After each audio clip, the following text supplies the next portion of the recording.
Ang ledger na ito, hindi ba't pinunit at sinunog ko na to? Bakit may litrato pa siya? Ito ang mga talaan ng trabaho ko sa loob ng 1 taon sa pagmimina kasama si Zhao Chen. Lahat ng work records. Malinaw na nakasulat dito. Ang mga tala ng pagmimina at pagpapasabog ko. Kung ilang beses kong itinaya ang buhay ko sa minahan. Bawat detalye ay nakatala. At sa ibaba, nandyan ang mga pirma ni Tio Chen at ng iba pang manero bilang saksi. Nagsisinungaling ka. Peke ang ebidensyang yan. Gumagawa ka ng peking ebidensya para suran ako. Zhao Chen, puro kasalita na binigyan mo ako ng pabor. Sinasabi mong may utang na loob ako sa'yo. Bakit hindi mo sabihin sa lahat na noong nakaraang taon, ang netong kita ng minahan mo ay 3 milyon. Ang usapan natin ay 50-50. Hawakan mo ang dibdib mo at sabihin kung magkano ang ibinigay mo sa akin. Tama, si Zhao Chen ang unang naging walang hiya. Kaya napilitan si Wenhai na magsarili. Iyon ay dahil sa akin ang mga kagamitan at koneksyon sa pagbebenta. Malaki ang gastos. Malaki na ang 180,000 na ibinigay ko sa'yo. Alam mong kailangan ng 600,000 para sa operasyon ng nanay ko. Noong nagmakaawa ako sa'yo, hindi ka man lang nagpautang. Tinapon mo lang ang 180,000 para paalisin ako. At hindi lang ang parte ko ang kinaltasan mo. Kinaltasan mo rin ang sahod ng lahat ng manero sa minahan. Tingnan nyo ito. Ito ang huling kalahati ng nakaraang taon. Ang mga payslip ng mahigit 10 manero sa minahan. Bawat isa ay kinaltasan ng higit sa 30% ng kanilang sahod. Nandito ang pirma ng bawat manggagawa. Zhao Chen. Sabihin mo kung hindi ito totoo. Ilabas mo ang ebidensya.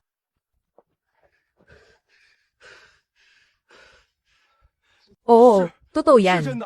Kinaltasan nga ang sahod namin noong nakaraang taon. Hindi lang kami makapagsalita, dahil baka tanggalin niya kami sa trabaho. Hindi pala si Lin Wenhai ang walang utang na loob. Itong si Zhao Chen ang masyadong sekim. Kumakaltas ng sahod, niloloko ang mga kapatid. Wala siyang kwentang tao.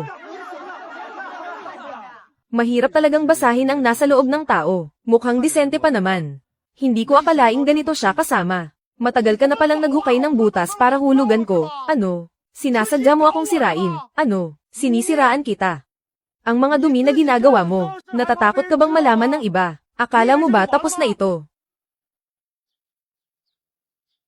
Ilang araw na ang nakakalipas, nagpadala ka ng tao para sirain ang minahan ko. Akala mo ba walang nakakita? Malinaw na nakuha sa CCTV. Ang mga nanira ay kayo. Boss Chen, paano siya nagkaroon ng CCTV? Manahimik ka. Huwag kang magsalita ng kung ano-ano. Pinagawa ko sa inyo, pero pumalpak kayo. Zhao Chen, magdadahilan ka pa ba? Ang mga taong ito ay mga tauhan mo. Sabihin mo kung hindi ikaw ang nagpadala sa kanila, para pilitin akong sumuko sa pagmimina. Ginawa mo ang lahat para sirain ang minahan ko. Tinakat mo ang pamilya ko. Kinaltasan mo ang parte ko at ang sahod ng mga manero. Lahat ng ito ay may ebidensya. Walang pusong tao, makakarma ka rin. Huwag na nating hayaang manaira pa siya. Palayasin siya.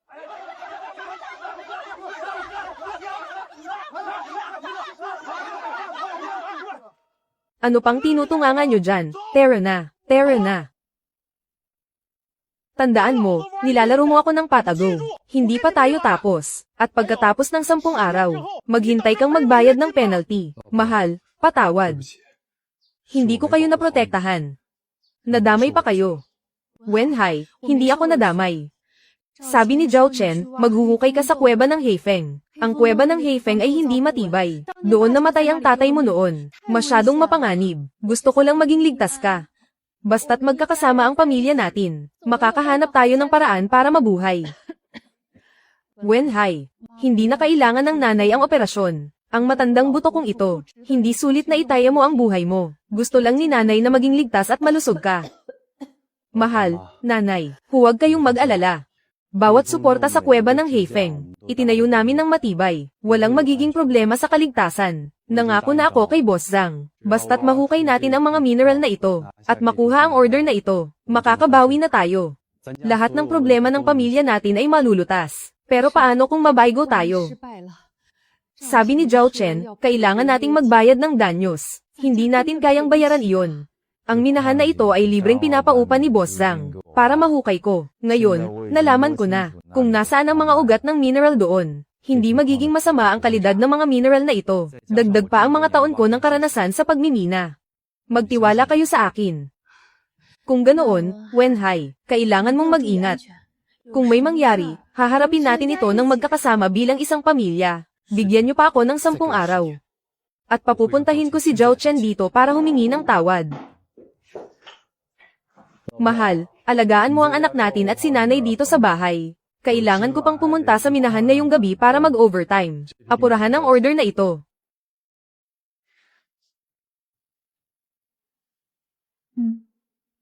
Kailangan mong mag-ingat.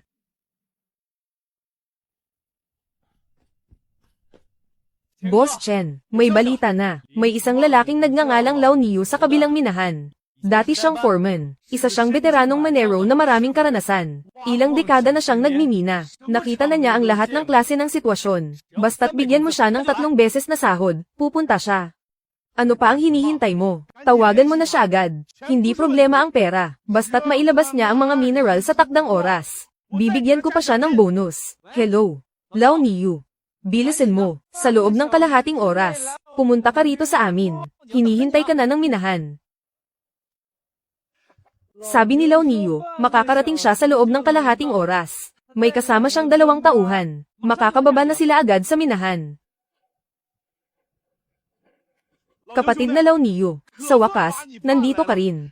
Basta't mapaandar mo, itong bagong kagamitan, at makahukay ng dekalidad na mineral, 3 beses na sahod, at karagdagang 30,000 na bonus.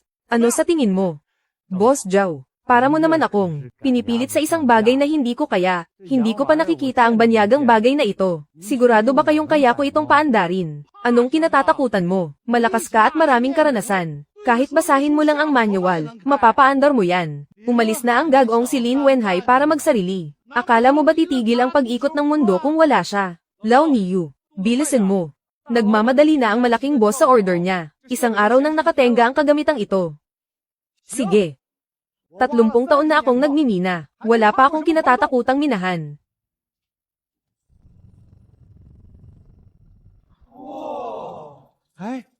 Pakinggan mo ang tunog. Gumana na. Talagang napaandar ni Lao Niu. Ang malaking makinang ito. Siyempre. Sino ba si Lao Niu? Noon, sa lugar na ito, pinakamagaling na manggagawa. Sa tingin ko, si Lin Wenhai ay nagmamayabang lang sa ilang galaw. Nagpapanggap na magaling sa banyagang larwang iyan. Akala niya ba, kung wala siya, hindi naiikot ang mundo. Lao Niu, magaling. Mag-drill pa kayo ng mas malalim sa ugat ng mina. Kailangang makakuha tayo ng mineral ngayon. Lao Niu, nakakuha na ba kayo ng mineral? Bakit walang kahit anong ingay? Yung minecart doon, bakit walang laman? Ano pang hinuhukay nyo? Mali ang parameters ng makina. Hindi ma-adjust. Kanina, dahil sa pagpilit mag-drill, naputol ang drill bit. Umalis na si Lin Wenhai. Dinala pa ang core technology. Ang kagamitan sa kamay niya ay kayamanan. Sa kamay natin, ito'y basurang bakal lang.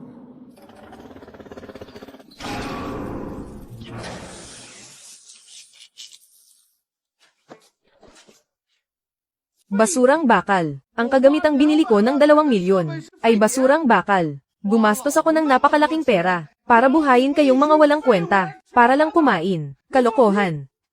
Ako, si Lao Niu, ay nagtatrabaho ng may malinis na konsensya. Zhao Chen, bukod sa kagamitan, matagal mo nang sinira ang minahan na ito. Dati, para mapabilis, nag-drill ka ng diretso pababa. Tumagos sa mineral layer hanggang sa walang mineral na zone. Ngayon, walang laman sa ilalim. Puro basurang bato lang ang nahuhukay. Basurang bato.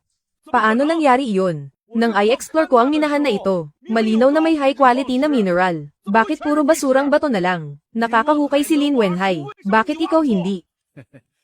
Sa panig ni Lin Wenhai, sinusundan nila ang direksyon ng ugat ng mina. Kaya may nakukuha sila. Ang ginagawa mo ay parang nagpapaputok ng walang asinta. Nadurage mo ang ugat ng mina. Ngayon, puro basurang bato na lang. Kahit Diyos, hindi na makakahukay ng mineral dito. Mga walang kwenta. Gumastos ng ganito kalaki, kumuha ng ganito karaming tao, pero hindi makahukay ng mineral. Imposible. Hindi ako naniniwala. Ipagpatuloy ang paghuhukay. Ayusin ang kagamitan at maghukay ulit. Hindi na ako maghuhukay. Humanap ka ng iba kung gusto mo. Hindi ako marunong magpaandar ng banyagang larwang iyan, at hindi rin makakahukay sa patay na minahan na ito. Kuyang Chen, ngayon hindi tayo makahukay ng mineral. Nagmamadali na si Boss Lee sa mga produkto. Tayo. Anong gagawin natin? Anong gagawin? Paano ko malalaman kung anong gagawin? Hanapin si Lin Wenhai.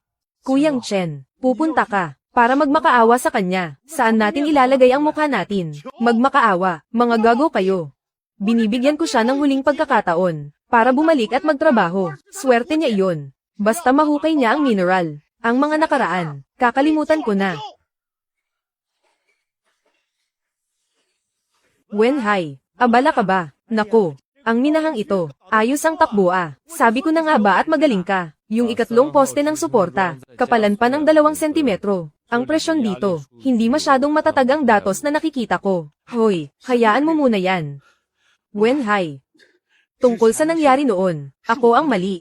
Humihingi ako ng tawad sa iyo. Tingnan mo. Pwede ka bang bumalik muna sa minahan para tumulong? Nagmamadali na si Boss Lee. Wala na talaga akong magawa. Ano? Paano ka? Nagkaroon pa ng mukhang humarap dito. Sinira mo ang mga kagamitan. Nanggulo ka pa sa bahay namin. Ano pa bang gusto mo? Mga hindi lang pagkakaunawaan yon. Pagpasensyahan mo na ang mga pagkakamali ko. Kilala mo naman ako. Kailangan ng tao doon. Basta't bumalik ka lang. Kakalimutan ko na ang nakaraan. Madaling pag-usapan ang mga kondisyon. HMPH, kakalimutan ang nakaraan. Ang daling sabihin. Tio Chen, tulungan mo naman akong kumbinsihin si Wenhai. Basta't makabalik lang kayo. Kayo na ang bahala sa kondisyon. Babalik, sige.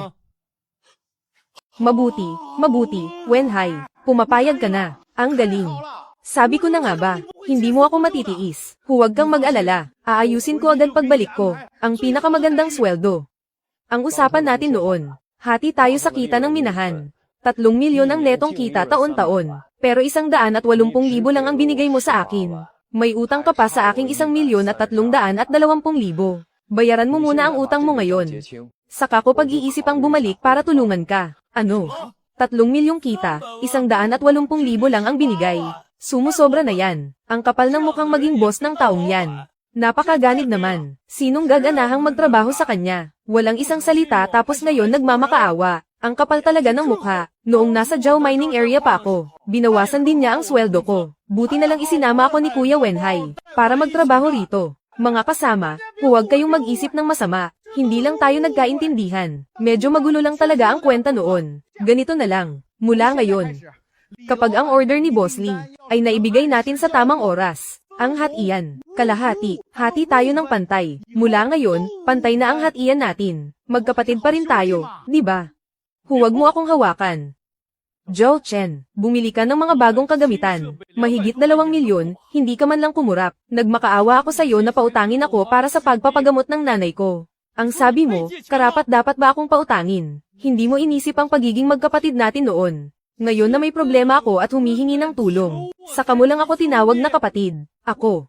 Hindi ba't noon, kapos din ako sa pera. May mga problema rin ako noon. Kailangan ng pera sa minahan. Kailangan ng pera para sa mga kagamitan. Wala rin akong magawa noon.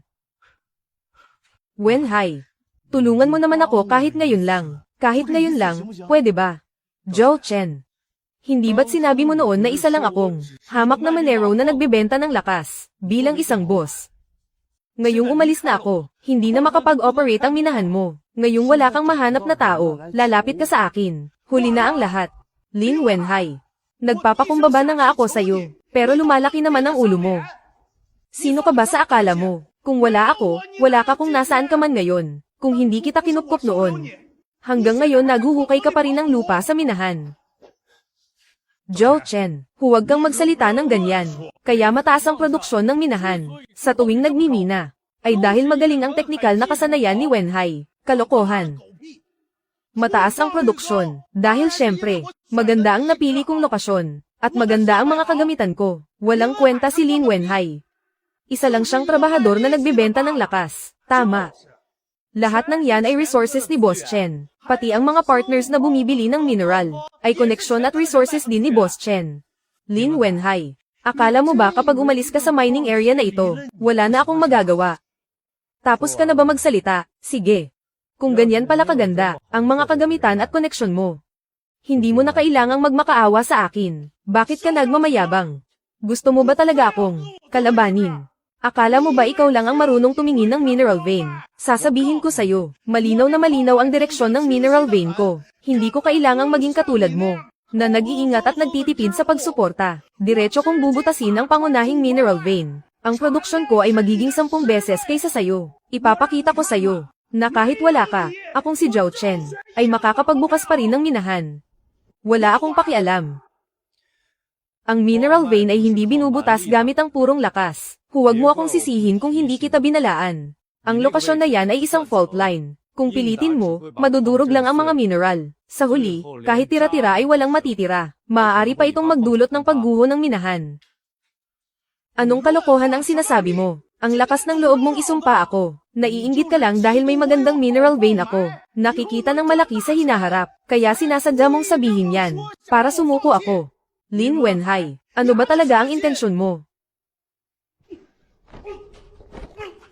Zhao Chen. Anong gusto mong gawin? Hindi ito ang lugar para magwala ka. Huwag kang sumobra. Lin Wenhai, maghintay ka lang. Kung hindi mo ako tutulungan ngayon, huwag kang aasa sa akin balang araw.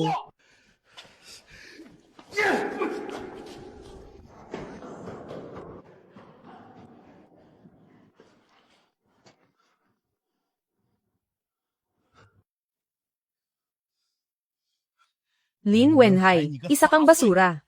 Matigas talaga ang ulo mo, walang utang na loob. Boss Chen, hindi tutulong si Lin Wenhai. Kailangan nating mag-isip ng ibang paraan. Laging may paraan.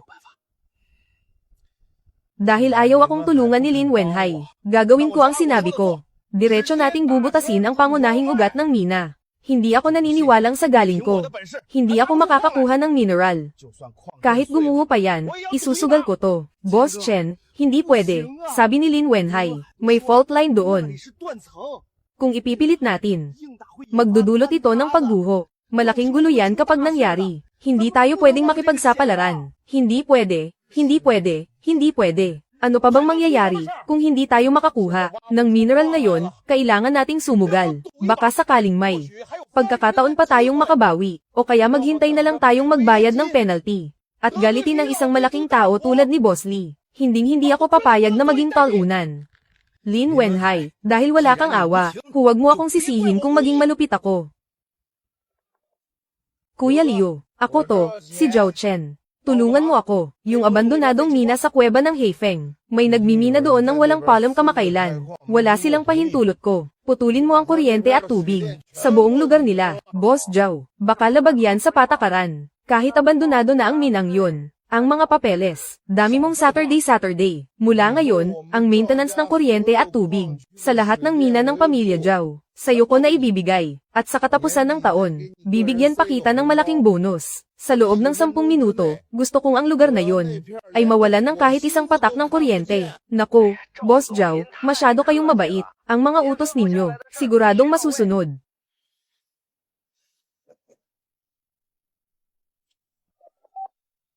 Hello, Regulatory Bureau ba to? Gusto kong mag-report ng anonymous tungkol sa kuweba ng Heifeng. Sa abandonadong mina doon, may mga taong nagmimina ng walang lisensya. Ilegal silang naghuhukay hanggang sa malalim na ugat ng mina. Puro luma at sira-sira ang mga gamit nila. Hindi pumasa sa safety standards at anumang oras ay pwedeng gumuho. Pakiusap, magpadala kayo agad ng tao para mag-imbestiga. Ang galing mo, Boss Chen, sa ganitong paraan. Wala silang tubig at kuryente, kaya natural lang na kapag nag-imbestiga ang Regulatory Bureau, mapapatigil ang operasyon nila. Kahit may makuha pa silang mineral, siguradong hindi sila aabot sa deadline. At saka, huwag ka ring tumunganga, kumuha ka ng ilang sirang truck at iharang mo sa daan, palabas ng kuweba ng Heifeng kung saan ay dadaan ang mineral. Sige po, gagawin ko na agad para wala silang mahingan ng tulong kahit kanino. HMPH. Lin Wenhai, binigyan kita ng pagkakataon pero sinayang mo. Tingnan natin kung hanggang kailan ka magiging mayabang. Kuya Hai, nawalan ng kuryente. Nag-trip ang breaker, tiningnan ko na. May nagkandado sa transformer doon. May nakadikit pang seal, sabi illegal daw. Ang paggamit natin ng kuryente kaya pinutol nila. Walang kuryente. Bakit ngayon pa nawalan ng kuryente? Hindi umaandar ang water pump. Ang tubig sa loob ng mina, mapupuno na maya-maya. Bilis, tingnan nyo ang daluyan ng tubig. Wenhai, wala ng tubig. Tuyot ang mga tubo. Ang water affairs ng nayon ay nagsabing nag-abiso ang kalsada na ilegal ang pagmimina sa lugar na ito. Nagsimula na si Zhao Chen. Hindi ito power outage. May sadyang pumutol ng kuryente natin. Boss Zhang. May problema sa mining area natin. Pakiusap, pumunta kayo rito sa lalong madaling panahon. Wenhai, anong nangyayari? Laging may nanggugulo sa mining area. Kung magpapatuloy ito, hindi natin matatapos sa takdang oras. Ilabas nyo ang mga mineral. Huminahon kayong lahat. Kahit naputol ang tubig at kuryente, nahukay na natin ang unang batch ng mga sample. Dahil hindi tayo makapagtrabaho ngayon, ipadala muna natin ang mga sample kay Boss Zhang para masuri ang kalidad. Tio Chen, piliin mo muna ang pinakamagandang mineral. Ilagay bilang sample, at ipadala sa Quality Control Center ni Boss Zhang. Walang problema, pipili na ako ng mga mineral para sa sample. Xiao Zhou, magdahan-dahan ka sa pagmamaneho. Walang tubig at kuryente ngayong gabi. Hanggang dito na lang muna tayo ngayong gabi. Magpahinga na kayo ng maaga. Sige.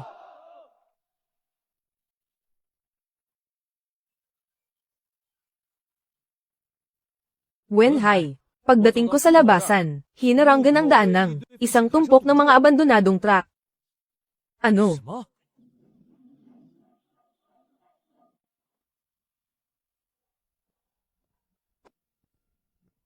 Magandang gabi. Ako ay mula sa Regulatory Bureau. Nakatanggap kami ng anonymous tip na may hinalang walang lisensya at ilegal na pagmimina rito. At ang mga safety facility ay hindi pasado sa pamantayan. Pakiusap, itigil agad ang operasyon at makipagtulungan sa aming inspection. Sir, isa itong malaking hindi pagkakaunawaan. Ito ay nakapangalan kay Boss Zhang, isang rehistradong abandonadong minahan na muling binuksan. Kompleto ang mga papeles namin. Tio Chen. Huwag kayong magpanik, ang taong tapat ay hindi natatakot sa anino. Mga sir, salamat sa inyong paghihirap. Gabi na pero nag-i-inspeksyon pa rin kayo. Ako ang in charge sa mining area, si Lin Wenhai. Lubos kaming makikipagtulungan sa inspection. Ito ang electronic record form, approval form para sa muling pagbubukas, at ang pinakabagong safety assessment report. Ang nag-aproba ay ang Municipal Bureau nga, pero sa signature column na ito. Ikaw ang technical director na nakasulat dito. Opo, lahat ng support plans at ventilation design ay pinirmahan at pinangasiwaan ko. HMM, maraming paraan ng pamemeke ngayon. Walang silbi ang pagtingin lang sa electronic version. Kailangan naming bumaba sa minahan para suriin ang mga welding point at ventilation data. Kung hindi pasado, kahit na koneksyon pa ito ni Boss Zhang, kailangan naming ipasara ang minahan. Hindi ba't si Boss Lin ang minahan ito? Hindi ba't ang tigas mo kaninang umaga? Bakit? Ngayong gabi, ipapatingin ko sa mga autoridad ang metro ng tubig. Mabuti at nasuri, ang ganitong palpak na proyekto ay dapat na ipasara. Para kumita ng pera si Lin Wenhai. Wala siyang pakialam kung mamatay man ang mga manero. Ang lagusang iyon ay maaaring gumuho anumang oras. Lin Wenhai, may araw ka rin. Titingnan ko kung paano ka mamamatay ngayon. Mga boss, sumunod po kayo sa akin. Magandang gabi po, kasama. Ang minahang ito ay naaprubahan sa ilalim ng aking pangalan. Salamat sa inyong pagsisiyasat ngayong gabi. Kung may problema, pag-usapan natin dito mismo. Mga pag-aayos para sa kaligtasan. Ito ang kinuha kong tagapamahala ng minahan, Lin Wenhai. Kahit nakapangalan sa akin ang minahang ito, pero pagdating sa teknikal at kaligtasan, siya ang nasusunod. Wenhai, mag-report ka sa mga boss. Boss Zhang. Bakit kayo nandito? Ang sirang minahang ito ay pag-aari ninyo. Walang utang na loob. Hindi lang inagaw ang mga order ko. Kaya pala bigla kang nakahanap ng inabandonang minahan. Inagaw mo pala ang partner ko para pagtulungan ako. Imposible. Talagang imposible. Isang hamak na manero lang siya. Paano niya kayo napapayag? Ang kuweba ng Heifeng na ito, binili ko na higit 10 taon na ang nakalipas. Ngayon, ito ang aking pilot mine. Tungkol naman sa iyo, Zhao Chen. Anong ginagawa mo rito? Chief Inspector, tingnan natin habang naglalakad. Zhao Chen. Alam kong darating ang araw na ito. Mabuti na lang at handa ako simula pa lang.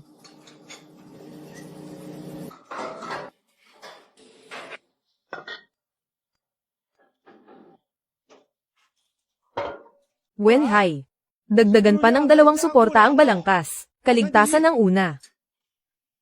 Tio Chen, huwag kayong mag-alala. Sinusunod ko ang pinakamataas na pamantayan. Kahit kulang ng isang tornilyo, hindi ko papayag ang bumaba ang mga tao.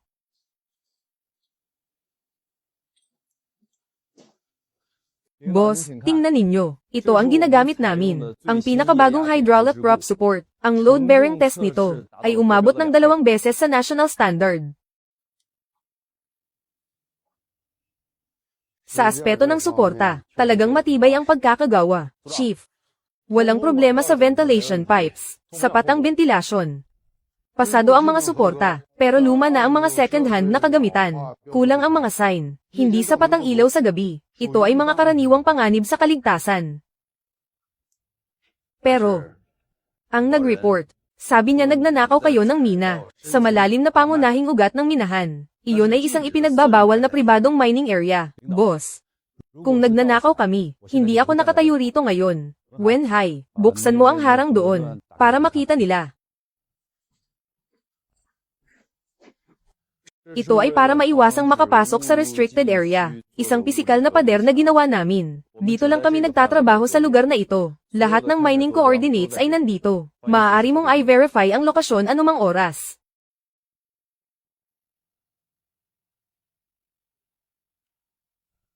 Wenhai, bumalik na ang tubig at kuryente. Boss, tingnan nyo, naibalik na namin ang tubig at kuryente. Pwede na tayong bumalik sa normal na trabaho sa minahan, di ba? Talagang nagmamadali tayo sa batch ng mga order na ito. Ngayong gabi, itigil muna ang lahat ng trabaho. Isumite bukas ng umaga, ang plano para sa pag-aayos ng kaligtasan.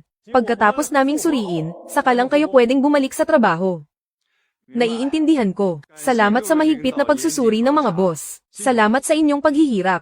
Boss Zhang, Lin. Sa totoo lang, ang pagpunta ko rito ngayong gabi, may dala akong silang tape. Sabi sa report, lampas sa limitasyon ang nakal-alasong gas dito. Pwedeng gumuho anumang oras. Ngayong tinitingnan ko, mukhang may naninira lang sa amin. Naninira. Siguradong si Zhao Chen ang nag-report nito, Boss Zhang. Nitong mga nakaraang araw, si Zhao Chen ay ilang beses nang nagpadala ng mga tao para manggulo. Pumunta sa minahan namin para man-iron ng mga gamit. Pumunta pa nga sa bahay ni Wenhai para guluhin ang mga matatanda at bata. Mukhang itong si Zhao Chen, hindi lang walang isang salita, kundi napakasama pa ng ugali. Mula ngayon, mag-aayos ako ng mga tao para magbantay ng salaitan. Kung may makita pa tayong sadyang nanggugulo, hulihin lahat at i-report sa pulisya. Boss Zhang, hindi ko alam na sa inyo pala ang minahang ito. Hindi ba nag-aalala lang tayo sa kaligtasan ng mga manggagawa sa minahan? Matagal na tayong magkatrabaho. Naniniwala kayo sa pagkatao ko. Sana makapagtrabaho pa tayo ulit sa susunod. Zhao Chen. Nakipagtulungan ako sa iyo noon. Dahil nandoon si Wenhai. Mataas ang production rate. Maganda ang kalidad ng ore. Hindi ko akalain na ganyan ka palang tao. Niloloko ang mga kapatid. Tinatakot pa ang mga matatanda at bata. Ikaw ang may gawa ng lahat ng ito, di ba? Gusto mo pa akong makipagtulungan sa iyo. Kahit kailan, hindi. Boss Zhang. Ako, wala akong ginawa. Siya yon. Si Lin Wenhai ang walang utang na loob. Boss Zhang, tapos na kaming mag-inspection dito. Walang nakitang ilegal na pagmimina sa malalim na bahagi ng minahan. Ang iba pang mga pangkalahatang panganib sa kaligtasan, kailangang ayusin. Sa panig mo, pagkatapos maipasa ang inspection sa pag-aayos, pwede na kayong bumalik sa normal na operasyon. Imposible. Siguradong magkasabwat kayo. Tiningnan ko ang minahang ito. Wala namang ore dito. Paano sila nakakuha ng ore? Sasabihin nyo pang hindi ito ilegal na pagmimina. Oo nga. At saka walang tubig at kuryente sa loob ng minahan nila. Hindi talaga sila pwedeng magtrabaho. May malaking panganib sa kaligtasan. Baliw na yata ang taong ito. Maayos magtrabaho si Kuya Wenhai. Paano siya magnanakaw ng mina? Kaya nga, malinaw na hindi ka lang nakinabang. Kaya sinasadya mong manggulo. Zhao Chen. Kailangan mo ng ebidensya sa mga sinasabi mo. Mula nang pumalit si Wenhai sa trabaho sa minahan, laging sumusunod sa regulasyon ng pagmimina. Sinasabi mong nagnanakaw siya ng mina. Anong matibay na ebidensya mo? Nagsagawa na ng on-site inspection ang mga regulator. Ang saklaw ng aming pagmimina ay ganap na sumusunod sa batas. Walang anumang ilegal na pagmimina. May malisyosong nag-report para guluhin ang regulatory order. Dati pa nga, nagpadala ng tao para manggulo. Alam mo ba kung anong kahihinatnan nito? Kasama. Natapos na namin ang on-site inspection. Malinaw ang mga katotohanan. Matibay ang ebidensya. Sa minahang ito, walang ilegal na pagmimina. Pakiusap, huwag na kayong manggulo. Hindi kumpleto ang mga marka ng second-hand equipment. Kulang ang ilaw sa gabi. Tukuyin ang deadline at pamantayan sa pagwawasto. Hilingin sa kumpanya na bumuo ng plano sa pagwawasto. Ipatupad ang mga responsibilidad. Kumpletuhin ang pagwawasto. Magsumite ng aplikasyon para sa muling pagsusuri. Muling mag-iinspeksyon ang regulatory department. Huwag kayong mag-alala, mga boss. Mahigpit naming susundin ang mga kinakailangan sa pagwawasto. Walang palusot. Wenhai. Ikaw ang bahala sa pagwawasto. Siguraduhing matapos ito sa loob ng deadline. Boss Zhang, mga boss, nangangako ako, mahigpit kong susundin ang mga pamantayan sa pagwawasto.